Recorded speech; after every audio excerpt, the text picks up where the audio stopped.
For the 9th straight season, North Dakota State is in the FCS playoff quarterfinals. The Bison cruising past Montana State by using a punishing ground attack and Lance Dunn's record day. Lance Dunn, touchdown, North Dakota State. Sending the Bobcats home for the winter. For the first time in program history, Colgate, the winners of the Patriot League, will come to the Fargo Dome. The Raiders boast the top defense in the country, knocking James Madison out of the playoffs 1 week ago. The Herd continues its march towards Frisco right now. This is the Farmers Union Insurance Bison Football Pregame Show. Hello and welcome into the Farmers Union Insurance Bison Football Pregame Show. I am Alex Egan. She is Beth Houle, and we are excited to bring you some quarterfinal action. We'll get you set for some quarterfinal action today between North Dakota State and Colgate. It's fun playing football in December. We knew it was going to be fun last week. Yeah, always a good time. Always fun to get to this time of year. We've talked about it before. It's kind of that second season for Bison football, kind of that second season for everyone else. You kind of get to reset, recharge, and get to see some new opponents. And this season, this playoff run so far has been a lot of fresh opponents, been a lot of fun to see. Interested to see what Colgate brings to the Fargo Dome today. Not entirely sure what to expect. Excited to dive in a little bit and take a look at who these Raiders are. Yeah, this Colgate team out of the Patriot League, we don't really know what they are. We know they have a good defense. And no matter what you think about, what you think you might know or expect out of them, you have to remember it's playoff football. And I think if you watch the FCS playoffs, you saw it yesterday with Maine and Wofford. Weber State. Weber State. Close enough. It doesn't matter. It doesn't matter. They lost because they're out. Yeah, Weber State's done. They fall last night 23-18 to Maine. Impressive that Maine goes on the road on a short week on a Friday night, and they go into Ogden, Utah, and they knock out the number 2 seed in the tournament. So the number 2 seed gone, 7 seed advances on. We got 3 quarterfinal games today before the semifinal field is set. The quote-unquote Final Four. I hope I don't get fined for using that. You think the NCAA will give me? Nah. Well, we'll talk about it later. You're not that important. Oh, thank you. Colgate at NDSU. That game will kick at 11 a.m. The other 2 games is South Dakota State at Kennesaw State. Heard it's going to rain in Atlanta. In fact, the last time I checked, the weather thing said 100% chance of rain in Atlanta. So that could be an interesting Jackrabbits have had a lot of weather elements to their playoff run They played last week in a blizzard. They'll play this week in a downpour. So we'll see what goes on with that. And then UC Davis is at Eastern Washington in that other all Big Sky quarterfinal there for a trip to the semifinals. Okay, so that's what the bracket looks like. Obviously, this week there has been some discussion. We're going to talk about it here right off the top of the show. The elephant in the room. It is the elephant in the room, and that elephant in the room is what is going to happen with Bison head coach Chris Kleiman and his future at NDSU. Will he be going to K-State? K-State, obviously, yesterday on Friday, Seth Luttrell, the North Texas coach, backed out from that coaching search and has removed his name from the candidate pool for Kansas State. So now everything's kind of looking and pointing towards Chris Kleiman being Gene Taylor, the former North Dakota State athletic director, who is now at K-State, his top option. Yeah, and it's, I mean, I'm not going to speculate. We're obviously speculating here. Right. We're not going to say anything one way or the other. I think what is safe to say is that Bison fans know that one way or the other, they should expect a decision by the end of this weekend. K-State needs to make a decision. They have to announce they're the last Power 5 school that has a coach opening that hasn't made a decision, and it's been the most aware opening. Everybody's known this was coming for a really long time. Basically, most of this season, they've known K-State was going to have to make a move here. One way or the other, a decision will be made. I think what is safe to say is across the board, people understand that this is a huge move for Chris Kleiman if he does get offered this position. And I think people are supportive of that. I think I can speak for you, the fan, where we understand a little bit better after going through the Craig Bull situation. We were here for that. That was a shock. Nobody ever thought that he was going to leave, and especially not for Wyoming. I think there's 2 very different situations here. Fans are supportive of Chris Kleiman and that they understand this was probably always going to happen. He would one day get a big-time coaching offer, and beyond that, I think everybody understands K-State's a good move. And if you understand, the dynamics and the business side of college football, obviously money is a very important factor. I'm not saying that, Kleiman is money hungry, but money is a very important factor. And NDSU, they just don't have the budget that a K-State has or another FBS team would have. They just don't have that money to operate that same way. So if you're an up-and-coming coach, just like in any you know, if you're a minor league baseball player, you're trying to get to the pros. That's the top echelon, the upper echelon of college football coaching, is to be in a Power 5 situation. So it doesn't mean you don't love where you've been. Right, yeah, it doesn't mean you don't want to stay down there in AA because you like the guys and you like what you got going there, but you do want to advance, and that's something that everybody strives to be, is a little bit more to advance in their profession and get to the top of what they do. Needless to say, we've been preparing for this potential for a very long time. You and me, at least, when it comes to our sports department. I have not left my cell phone in a very long time. Friends and family hate me right now because that phone is always going, because we've been waiting. We've been, you know, talking to sources, getting kind of a feel on this, and I will say I am expecting something this weekend. Yeah, we are not expecting this decision one way or the other. One way or the other. We don't know. And from here, we have a football game to focus on, just like I am 100% positive Chris Kleiman and his coaching staff have reminded these players, if they've even needed the reminding. Yeah, absolutely. 24 seniors on this roster. It's not like you're going to have a lack of focus in that locker room preparing for today's game at the Fargo Dome. Speaking of the Fargo Dome, let's go out there and join the other members of our broadcast crew and get their initial thoughts on today's game. We start with Ryan Gellner. Ryan? Yeah, guys, and as you might imagine, or maybe you don't imagine, the speculation inside the Fargo Dome is not speculation. It's all about the football game today, at least from North Dakota State and from its administrators, its players, and its coaches. So on to the football game, and it is Colgate, one of the best defenses to come into the Fargo Dome in a long time. It matches North Dakota State's defense. When you look at numbers, Colgate is in the top 5 of every major statistical defensive statistic that is out there. They are that good. But how much of that is a result of competition? Because Colgate doesn't obviously play some of the best competition. Well, I look back. Colgate has played one team that is ranked in the top 80 in offense in the FCS, and that was last week. In comparison, NDSU has played 8 of the top 80, actually 8 of the top 69 in total offense, and 5 of the top 42 teams in total offense. So numbers can be skewed, but let's face it, this game will be won or lost on the football field. And speaking of the football field, that's a huge difference today, playing inside the Fargo Dome. This Fargo Dome crowd, for a, well, maybe a little bit of a history lesson. Let's go to Lee Timmerman, who looks a little bit more at this from a statistical and a historical standpoint. Hi, Lee. Yeah, thanks a lot, Ryan. You know, the Bison are certainly, you know, right in the depths of a really good run. They've been on a really good run for a long time. In fact, North Dakota State has won 10 games or more for 8+ seasons. Now, just to put that in a little bit of perspective, Colgate's win last week over JMU was their 10th win of the year. And it also is only the 4th time in school history that they have a 10-win season. And that history for football goes back to 1890. I don't know. I think Colgate seems like a team that's just happy to be here, and teams that are happy to be here usually don't do very well. Brian? All right, thanks so much, LT. And I think the biggest thing that stands out to me coming into this game for North Dakota State and Colgate in a national quarterfinals, this could be the smallest crowd that North Dakota State has had for a playoff game. That is so strange to think after the run that this team is on in 8 years, that this is the game that people may not show up for. That being said, can the 16 or 17,000 that show up here today still provide the same type of environment we've seen in the past in these quarterfinal matchups? So that's something to watch. And I think the other thing for me is, how is Colgate going to stop the three-headed monster of North Dakota State? Ty Brooks, Lance Dunn, Bruce Anderson all went over 100 yards rushing last week in the victory over Montana State. I think the Bison up front on the offensive side are playing their best football of the season right now. And it's going to be interesting to me to see how Colgate matches up over the course of a 60-minute game against that Bison offensive line. Defensively, I think the linebackers are going to have to play very, very well today. Colgate has a lot of different schemes offensively, the way they like to run the ball. Their interior guys will pull, they will trap, they will do all sorts of different things. Those linebackers will have to get their eyes right for the Bison. This is going to be a fun matchup.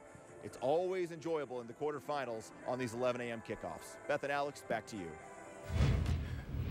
All right, thank you very much, guys. We'll be checking in with them throughout the rest of the show as well. We'll get out to the Dome again.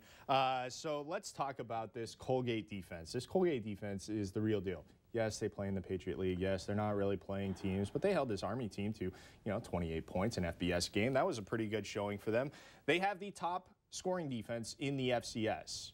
Right behind them is NDSU at 2, by the way. Right. However you break that down, whatever you want to say about them, they're still shutting out football teams throughout. And that's what Coach Kleiman really highlighted in his press conference on Monday. That was one of the first things he said. No matter what league you're in, no matter who you're playing, you're still shutting out a football team. And they shut out several this year. And so that's saying something. And they deserve the respect that I think they've earned this year. Yeah, this Colgate defense is obviously something that has been on the minds of a lot of North Dakota State fans, players, coaches. It's been something that has been highlighted because that's what this Colgate team hangs their hat on. Let's hear from a couple of the guys on the offense that will be tasked with solving this Colgate defense. They truly understand how each one of them fits into their defense. You know, you don't see a guy out of gap. You don't see a bunch of long runs. You don't see a bunch of long passes. So we got to be disciplined and make sure that we take what they're giving us. And then when we do get opportunity, make a big play when it does present itself.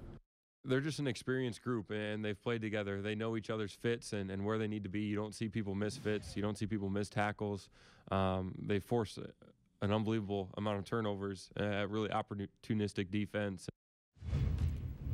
You know, ultimately, I think what it boils down to is, you know, you wrote an article this week, strength versus strength in this. At the end of the day, I think that defensive line for Colgate has just a few chinks in the armor. I think there's a few guys who just can't quite hang, and I think there's that same issue for Colgate on their offensive line as well, and that's why I think the Bison ultimately end up just dominating this game this week. So we've had the conversation this week, obviously, about Colgate's defense, but we would be remiss if we weren't talking about NDSU's side of the ball as well on that defensive side. Like I said, they're second in scoring defense in the FCS this year, and it's been coming from a bunch of different ways. And the Bison defense, it's always been the Bison defense, right? Like we've always had Code Green.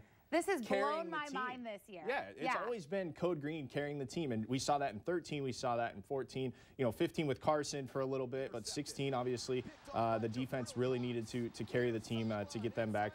So the offense has always done what they've needed to do to win a football game, but it's been the defense that has shined so bright and was so dominant that you couldn't help but talk about them. And the Bison defense isn't not shining this year. They are just as good as they've ever been. They are, you know, leading the nation in all of the categories, or top 10 in all of the categories. Once again, they are just as good as they have ever been. But I cannot remember talking about the offense so much as we have this year. I've never seen so much excitement for it. And I mean, there's Brock Jensen. People love Brock Jensen, rightfully so. He was an outstanding quarterback. Obviously, Carson Wentz. There's so many things to be excited about, but what this offense is doing and the variety that they are playing with this year is just lights out, and it's been so exciting. They're stealing the show. They are stealing the show. Speaking of stealing the show, we stole a lot of time from this segment. Okay, we've stolen enough time from the rest of our show that we need to head to break here. When we come back, we'll learn a little bit more about Colgate. We've got you covered right up till kickoff between NDSU and Colgate.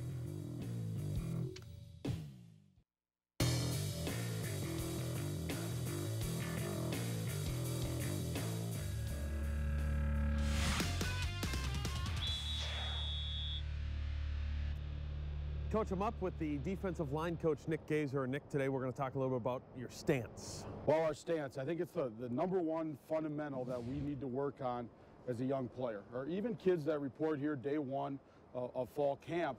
People sometimes neglect it a little bit. And to be fundamentally sound and be great at what you do, you got to be great at the fundamentals, and the stance is the first thing. When we talk about our stance, you know, the first thing we talk about is really balancing our feet up. And you know, as you look at young players and you look at youth players, sometimes their feet are going to be real wide like this, or their feet are going to be real narrow. But to have a good stance allows you to have a good trunk and have great stability. You know, we talk a little bit about staggering our feet, and here at NDSU, you know, we focus on both a right-handed stance and a left-handed stance. And our staggering our feet, you know, got to be a little bit different depending on what kind of stance you're in. If you're in a right-handed stance, your right foot is going to be staggered back. If you're in a left-handed stance, your left foot is going to be staggered back. So it's something that, as kids report here, it's hard for some kids. You know, as high school players, typically, you know, coaches just tell them, hey, be comfortable in your stance. Well, at NDSU, we got to be able to learn how to play both. You know, so we got to have a good, you know, balanced stance. And I like to equate it a lot to lifting weights in the weight room. When a kid goes into a squat rack, you know, he's not going to go in there with a big wide base or a real narrow base. You know, they're going to be shoulder width apart, and that's where all their power is, you know. So I think it's so important to have, you know, good stagger, good balance with your feet. And then the other thing that we talk a lot about is the balance when you get in your stance. And you know, as an offensive lineman, you know, those guys are going to sit back in their stance a little bit because they're going to do a lot more backpedaling or kick slide and things like that. Well, obviously, as a defensive lineman, everything is about firing off that football. So we really focus on getting our weight on that front foot, on that front hand. So if I pulled that hand out, boy, somebody would fall right on their face. The other thing we focus quite a bit on is getting that offhand ready to go. Again, as a defensive lineman, we want to strike and be as aggressive in attacking that man as fast as possible. If our hand is back here or we're sitting back in our stance, it takes us so much longer to take that first step and engage an offensive lineman. So we want to have that good balance, that attack mentality. We want to get our head up and see our target. I think a lot of times young kids have their head down or maybe are looking at the ball or something like that. We really focus on our man so we can attack him off that line of scrimmage. It is a lot more complicated when you get into this side of things than it is just watching on the field. Thank you, Goose. No problem. I'm glad to help. That's Coach 'em Up.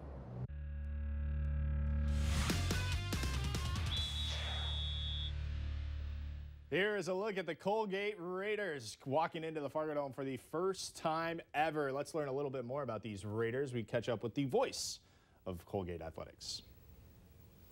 Hi, guys. Welcome back to the football field. Eric Malinowski has been calling play-by-play for Colgate the last 15 years. And, Eric, things are new for Colgate, pushing into the playoffs, getting this deep, coming into the Fargo Dome. Obviously, it's defense on your football team, but tell us a little bit about the Raiders. Well, Ryan, the Raiders having a great year. They've been to the playoffs before in 2015 where they had a little bit of a deep run, beating James Madison. They played Sam Houston State. The result was not what the Raiders wanted. But this is a different year. Colgate's getting it done in dominating style, 5 shutouts throughout the season. And obviously the beautiful Fargo Dome is something that Colgate has not experienced before. Colgate has played in the Carrier Dome at Syracuse, which is a massive venue, but I don't think they're going to have the same type of crowd that we're going to have here today for the Fargo Dome. So Colgate has been pumping the noise up during practice this week, trying to get ready, but until you experience it, they won't really know until the snap of the ball. Colgate this year, at least on paper, defensively jumps off the paper. Top 5 in almost every major defensive category. And some people around here want to know, is that a product of the Patriot League, or is that a product of where you're at, or is that defense really that good? The league, no doubt, is a little down this year, Ryan, but to put together 5 shutouts, you need all 3 components. You need the defense, obviously, but you also need the offense not to screw up and put the opposition great field position. Then you can't give up big plays on special teams. So, yeah, it's a little bit of the league, but still, to record 5 shutouts, I mean, Patriot League teams have scored this season, so I think it's more a credit to Colgate than a byproduct of the down league this year. When you look at these two teams side by side, a lot of similarities. They do a lot of the same things on offense and on defense. What do you think the difference is in today's football game? I think North Dakota State just does everything so sound, so fundamentally sound, and they're used to this environment, which Colgate probably is not. Colgate does have the benefit of a lot of upperclassmen, a lot of seniors, a lot of juniors, so they'll rely on that experience. They have played in big games before, but we'll see if they're ready for this challenge. Colgate does play a style of football, which if a team was lucky enough to upset North Dakota State, you have to play good defense. You have to have time of possession. You have to be able to run the football. So if Colgate has any chance today, they have to, kind of follow their bread and butter all season long, be able to hold the football and play great defense. But, boy, it's going to be some type of challenge today, Ryan. It should be fun. It's an old-fashioned football game taking place on the Fargo Dome. Eric, I appreciate the time. Have a great call today. Thanks, Ryan. Appreciate it. Guys, back to you. All right, thank you very much, Ryan. I think what you kind of heard Eric alluding to there is the way I feel about this game. Colgate's really good. They do everything really well, but not as well as the Bison. And I think we've had that conversation this season a couple of different times. You're starting to see, excuse me, a lot of these programs. You've started to see a lot of these programs wanting to do what the Bison do and working really hard to do what the Bison do. And they're getting there. They're almost there, but nobody does it quite as well as the Bison. Yeah, and we saw that. That's what Montana State wanted to do. Yeah. They want to be what the Bison are. They want to get to that level. And ultimately, the Raiders just don't. Well, Chris Kleiman said they were physical. I'm starting to feel like, after watching a lot of film this week on Colgate, I'm starting to feel like Chris was being polite and not wanting to give away some bulletin board material because they just don't look intimidating to me. Hey, but this team beat James Madison, so you got to respect that. They beat James Madison. Yes, it was at home, but they beat James Madison. Do you see them walking in? Just, yeah. All right. There's nothing intimidating about that. Let's go outside of the Fargo Dome to Mike Morgan. We're going to give away some money here with some tailgate trivia. Mike? All right, thank you so much. We are having breakfast with the Bison as they're playing in the playoffs again, and we've got tailgate trivia going on, and I've got two contestants. We'll do ladies first, okay? Your name? Lori Grandelin. Pleased to meet you, Lori. Have you ever played before? Never. Okay, just to let you know that no one has ever gotten these wrong. So, little pressure action for you, okay? Ready? Sure. Who leads the Bison in solo tackles so far this season? Is it Jabril Cox or Dan Marlette? Jabril Cox and you can ask the crowd. First one. Jabril Cox. Cox? It is correct. Jabril leads with 46 and Dan Marlette right behind him at 44. Nice. It's close. That's very good. Lori, look what I have for you. A $50 gift card to the Lucky's 13 Pub. Wow. That was nice. And that was a close. That was a tough one. You knew that, though, right? I did know that one. Okay, here we go. Your name? Jim Anderson. Jim Anderson. Here we go. What quarter has been the most productive for the Bison scoring-wise? Is it the second quarter or the first quarter? Second quarter. Second quarter. Does the crowd agree with them? I would say yes. That wasn't very rousing, but they were correct. It is the second quarter. The second quarter, the Bison have scored 153 points. The first quarter, 149. So again, it was close, but you got it. We got it. All right. It's Saturday morning. It's Saturday morning. You win a $50 gift card to the True Blue Social Club. Thank you so much. How about a cheer for the Bison as they get ready to take on Colgate? We'll send it back. It's tough to wake up this morning. just got to get going there. It's cold. It is cold. We're going to step aside when we come back as I throw my pen on the floor. We'll take a look at who's in, who's out. We'll hear it from gone, everyone. It's gone. That's still to come on the Farmers Union Insurance Bison Football Pregame Show.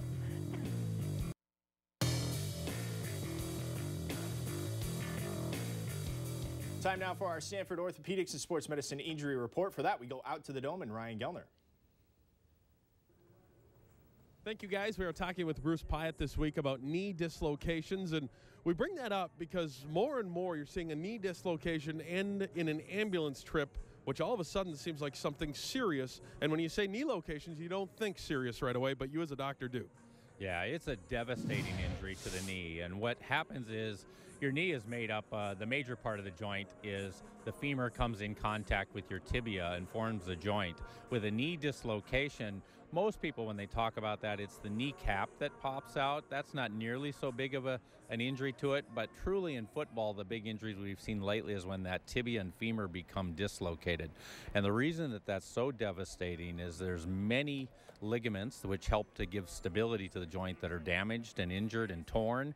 And also it puts an extreme strain kind of on some of the nerves and the blood vessels, and it's those injuries to the blood vessels that can be limb-threatening at that point.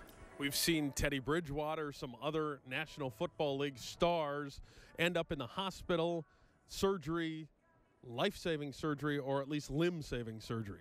Exactly. The incidence of injuring the blood vessel that sits just behind the knee with what we call an intimal tear, which means it gets a little tear in the lining on the inside part of the artery, is about 30% of these cases. And so we want to get them to an emergency room, get an evaluation with some of the imaging studies, including probably some kind of evaluation like an angiogram to make sure that the artery's okay. If it's not, it does almost always require emergent surgery to be sure that we keep blood flow so we don't lose the foot in the future. Are these happening more often, or are we just paying more attention to them as media? Well, I think, it's probably twofold. I think it is happening more commonly that we see. Our numbers tell us that, and I think that's because just the energy that's expended now in football and some of these sports is so much higher than it used to be. We only used to see these in motor vehicle accidents, and now, because these guys are bigger, stronger, faster, it's more likely to have enough energy to dislocate the knee. There's also probably a part of it that's being reported more commonly that we recognize it then.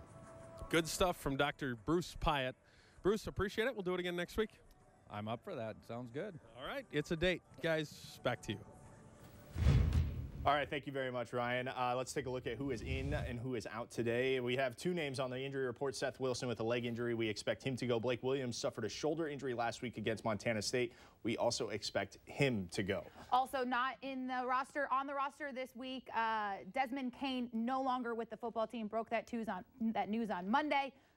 Won't be out there. Yeah, Des Kane off of the Bison roster. All right, let's take a look at the quarterbacks that we'll be seeing today. We start with quarterback Easton Stick for North Dakota State. His numbers are as follows: over 2,000 passing yards now. He's got 405 rushing yards and 33 combined touchdowns. Threw a pick last week to move that number up to number 5. Inconsequential, really. All right, let's take a look at that was good, quick math. Yeah. Well, I put the numbers in. Let's go take a look at the Colgate quarterback, Grant Brenneman, who has missed some time. He's back now. He's a sophomore. Won the job over a senior. Running quarterback, they like to run the football a little bit more, as you can see with his touchdowns through the air. He's only got 6, but he can run the football as well. They like to use that read option game. So that's what you can keep an eye out for Colgate's offense. And ultimately, he's an opportunistic guy when it comes to that run game. Very opportunistic and pretty good, pretty accurate when he throws the football because they don't take a lot of shots. All right, we'll come back. We're going to step aside. When we come back, we'll go out to the Dome and join our guys there. That's still to come here on the Farmers Union Insurance Bison Football Pregame Show. This is the Farmers Union Insurance Bison Football Pregame Show. Hi, and welcome inside the Fargo Dome along with Lee Timmerman and Brian Sean. I am Ryan Gellner. And our coverage continuing from the Fargo Dome because ESPN, where the game is today, the big ESPN, has kicked us out of the Fargo Dome, which is normal for NCAA rules. There is a playoff football game today. It is Colgate, who Bison fans don't know a lot about. There is one thing you need to know about Colgate, Brian, and it is they do play some defense. They play defense, and it's a developmental program. The coach that's been there has been there a long time, since 1995 with the program. He's been a long-time assistant, been the head coach for 5 years. The unique part about Colgate to me is the program did not start giving out scholarships until about 5 years ago, and due to league rules, they can't redshirt people. Right. So it's one of those things where you kind of look at it and say, wow, for them to get to this point in their program is really impressive. But make no mistake, we would love to be doing this game today if we had the opportunity. It'd be a lot of fun. Speaking of Colgate, North Dakota State doesn't exactly know what to face in them. They don't have a lot of common opponents. How did the Bison look at Colgate this week? Well, I was talking with Coach Klanderman this week, and he said it was really difficult for the Bison defense to try to find something similar to their style of playing to see how Colgate would attack it. He said they had to go all the way back to the New Hampshire game, which was early in the season, just to find a defense that kind of has the approach that the Bison do. But, Brian was talking a little bit about Colgate, their defense. They have their numbers, but they're not big. Their down linemen only average 262.5 pounds, the guys with their hands in the turf, and that's probably not big enough against NDSU. And not very deep as well. Let's look at our Dakota Magic and Casinos keys to the football game. And we start with ball security, which is important for both teams. You can see there where they rank in the nation in turnover margin. Both pretty good. Hanging on to the football today will be huge. The Bison are plus 16, meaning that they've taken it away 16 more times than they've given it away. That's 6th best in the country. Colgate's a little bit better. They are third in the country, I should say, in turnover margin. Yeah, and +4 last week against James Madison. That was the thing that surprised me, I guess, is that James Madison turned it over 5 times, 5 picks by Ben DiNucci, the quarterback from JMU. And Colgate, the thing that's maybe stood out to me is I don't think that the team really took advantage of those opportunities as much as they probably could have in that game.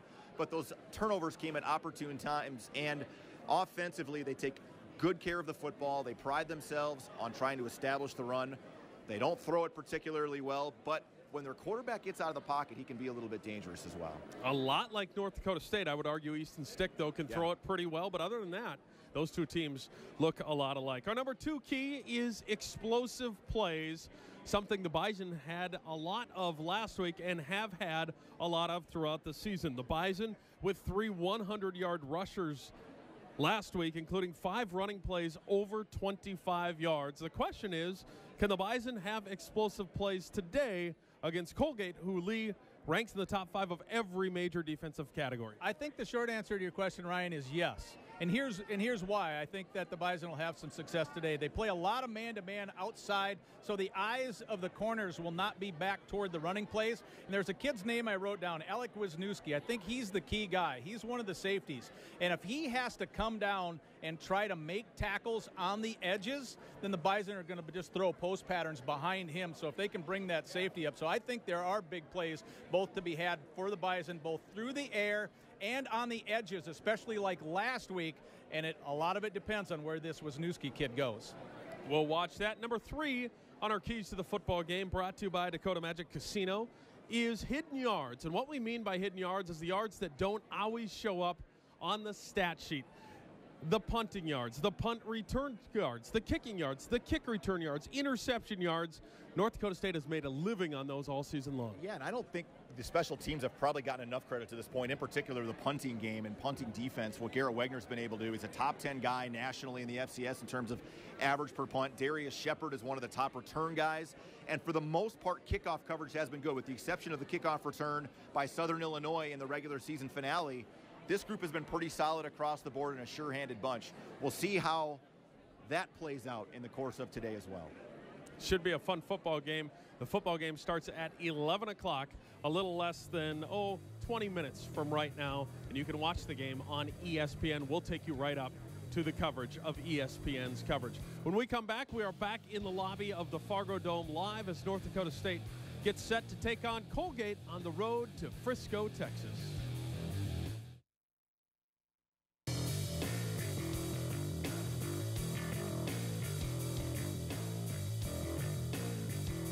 Postseason awards continue to roll in at North Dakota State.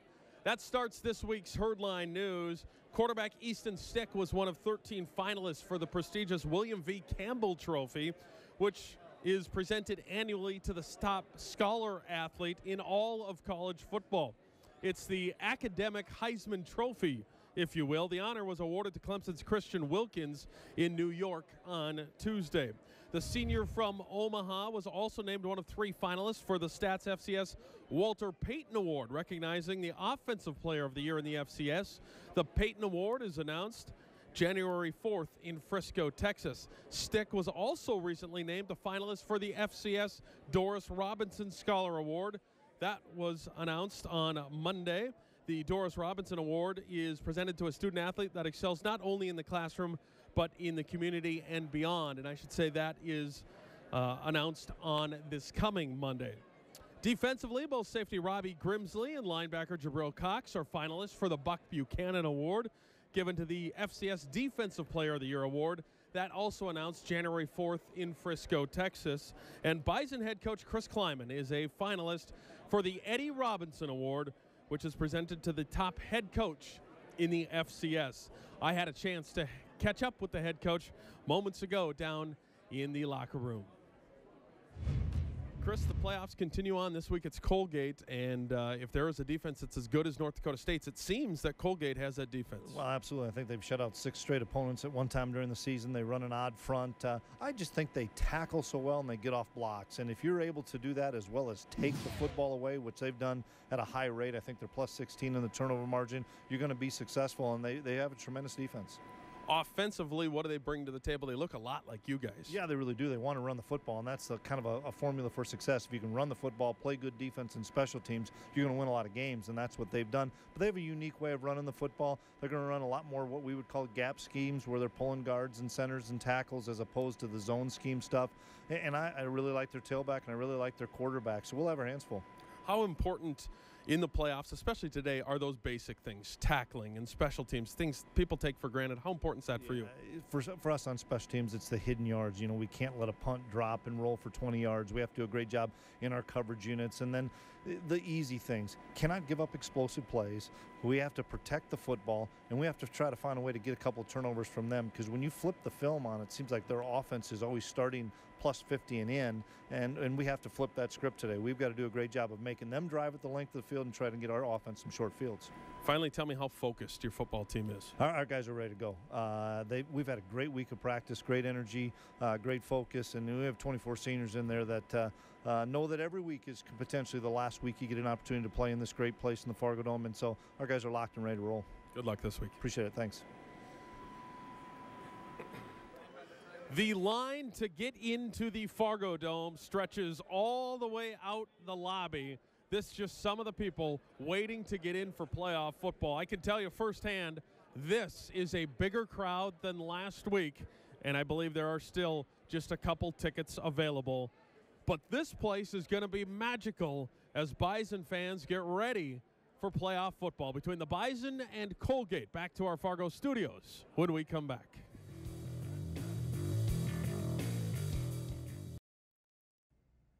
The thermometer here says 75 degrees. We decided we haven't gone inside ever for a tailgate trivia section, and here we thought we'd do it today. And we found a couple of contestants inside here, and we'll do ladies first if you don't mind, all right? Your name, please? Jamie. Jamie, who owns this? My husband, the king. And you don't own it? Yes. Okay, thought we'd get that in there too. Ready to play trivia? Absolutely. All right, here we go. Here's your first question. You're playing for a $50 gift card, all right? Okay. First question is, Colgate was this year's champion of what league? Is it the Patriot League or the Colonial Athletic Association? And you can ask the others that have gathered in here as well. All right, let's have some help. Okay, great help. Let's try the answers again. It is the Patriot or the Colonial Athletic Association? The Patriot. She helped you out wonderfully. It is correct. Very good. Wave to the crowd. Hey, all right. You just earned her a gift card to the Lucky's 13 Pub for $50. Congratulations. Thank you. Thank you very much for playing. All right, that's how it's done. Ready to follow up? I'm ready. What's your name, please? Mike. Mike? What's your middle name, just by chance? It's Lee. Mine's Charles. Hey, Okay. all right. I only heard that when I was in trouble. Here we go. Ready? What's the mascot for the Colgate University football team? Is it the Raiders or Total Clean Mint? How about the Raiders? The Raiders. Did you get that Colgate Total Clean Mint? I like that. Yeah, I know. It's early on a Saturday morning. You are correct, though. It is the Raiders. Right. So he got it right as well. Did you know that over there, by the way? You know, I thought it was the toothbrushes. Okay, no, it is the Raiders. Congratulations. You won a $50 gift card to the True Blue Social Club. Thank you very much. So what time do you guys leave this place in order to go to the game? Oh, we will leave half hour before kickoff. Okay, so you'll be leaving shortly then. We will. All right. Well, it's comfortable in here, isn't it? It is. All right. I hope you enjoy the game. And go Bison. We'll send it back to the studio. You think they'll kick Mike out if he just decides to stay there? Looks pretty comfy. Yeah, not so bad. All right, let's take a look at our Bobcat heavy lifting report. These are the guys that we think will need to shine large for the Bison today. And it's the running back group. It's Lance Dunn, Bruce Anderson, Ty Brooks. They went over for 400 yards last week against Montana State. We think it's big that they established a run game against this Colgate defense. Yeah, I think it's really going to be crucial to the Bison's success this week. I think, gosh, they just looked so good last week. All three of those guys, to have them all healthy again, boy, that was really fun to see in and of itself. You know, we say find the end zone. I think all three of these guys found the end zone last week against Montana State. So it's like a basketball shooter. You know, once you see one go in, you just feel better. They start flowing, and even more so, it's the competition between those guys. It's a very healthy competition that motivates each of them. And I asked Lance last week, how motivating was it to see Bruce and Ty both out there doing it as well? And he said absolutely. By the way, Lance Dunn tying DJ McNorton's FCS playoff record of 4 touchdowns in a game. Lance Lance didn't take all game. He just did it all in the first half. So he's hungry. He missed the playoffs last year with an injury, so he's making up for lost time. Absolutely. So 4 touchdowns in the playoffs already for Lance Dunn, which is very impressive. So good for him. Let's talk a little bit about this Bison offense and what they bring to the table, because we've been talking about Colgate's defense so much. So this Bison offense, I mean, when you hear about this Colgate defense, they say, well, they're very sound. They fit their fits, if you will, on defense. So I caught up with Bison offensive coordinator Courtney Messingham, and here's what he said about teams that have success against Colgate. Oh, I don't have that. Okay, well, what he said ultimately, here's what he said. What he said was the teams that are equipped to beat Colgate are the teams that get 5, 6, 7 yards in a chunk, not the teams that get 25, 30 yards and get those home run plays all the time. And when he was saying that, all I could think was, boy, that sounds like a team that I've been following pretty closely over the last couple weeks. Yeah, I think that'll work out pretty well for the Bison offense. And you know what I think we've noticed is, in talking about this Colgate defense, we kind of talk about how sort of opportunistic they are, how they jump on opportunities. And I think that's exactly how I would describe this Bison offense this year.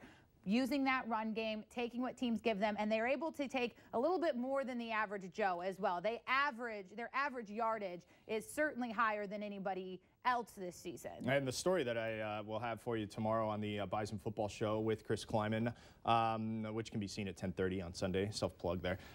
The story that I did was with Coach Messingham and with Easton Stick, and we talked about the diversity of the offense and how they've been able to give these other teams multiple looks and show different formations.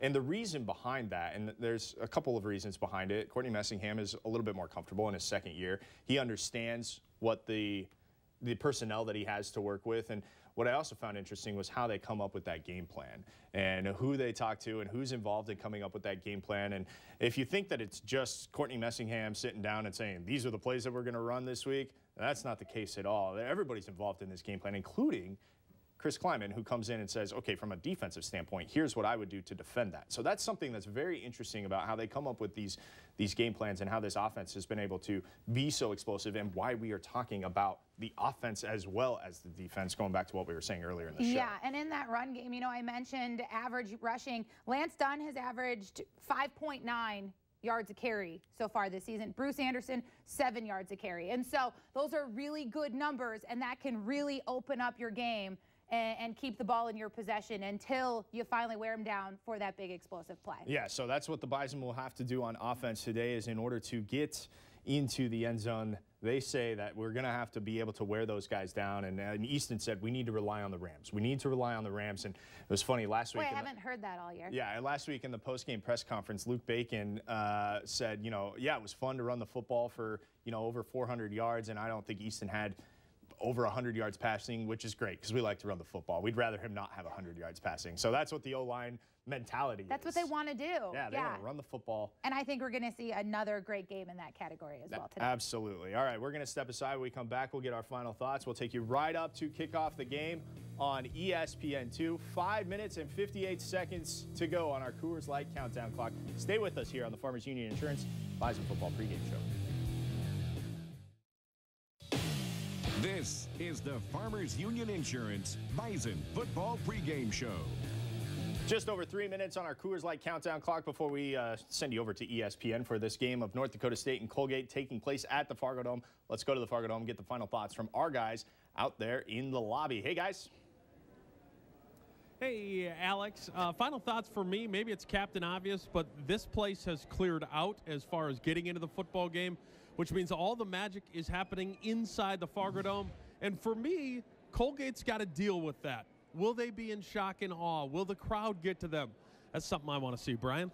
I think for me, my final thoughts are this North Dakota State program's continued to roll, and it just seems like it's a program that is built to withstand adversity. Outside noise, injuries, anything that could derail this team, it never seems to happen, and that just amazes me year after year after year. We looked at James Madison last week. That team looked like a distracted team that didn't play very hard. This team always seems to get up for the big occasions. I expect them to do that once again today. Lee, it's your turn. Well, my final thoughts, a couple of things I think X's and O's wise for this game. I think the NDSU defensive ends are going to have a monster day.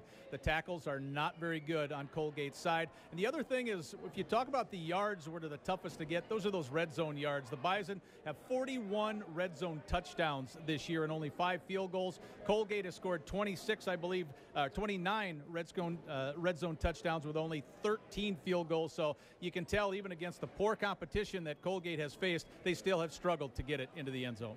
That's our final thoughts, guys. What are yours? All right, thank you very much, guys. Beth?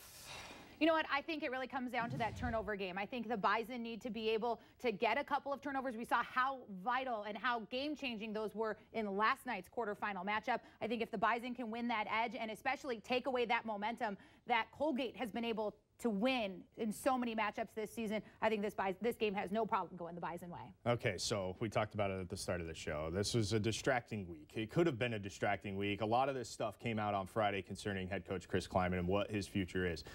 Now, I would be concerned about that. Maybe if the news had come out a little bit earlier in the week that this might be something that would be on the back of these guys' minds, the football players' minds.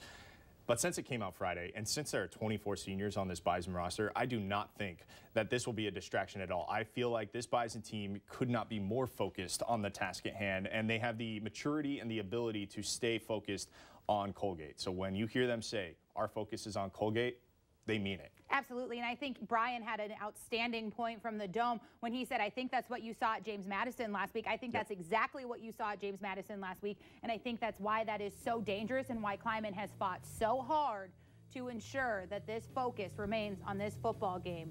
I think everything this week has been meticulously executed so that these players have an opportunity to make their college career the best possible. Absolutely. Thank you so much for joining us on the Farmers Union Insurance Bison Football Pregame Show. Should Bison win, we will be with you next week as well. For now, send you over to ESPN. The game over there, it's North Dakota State and Colgate in the FCS quarterfinals.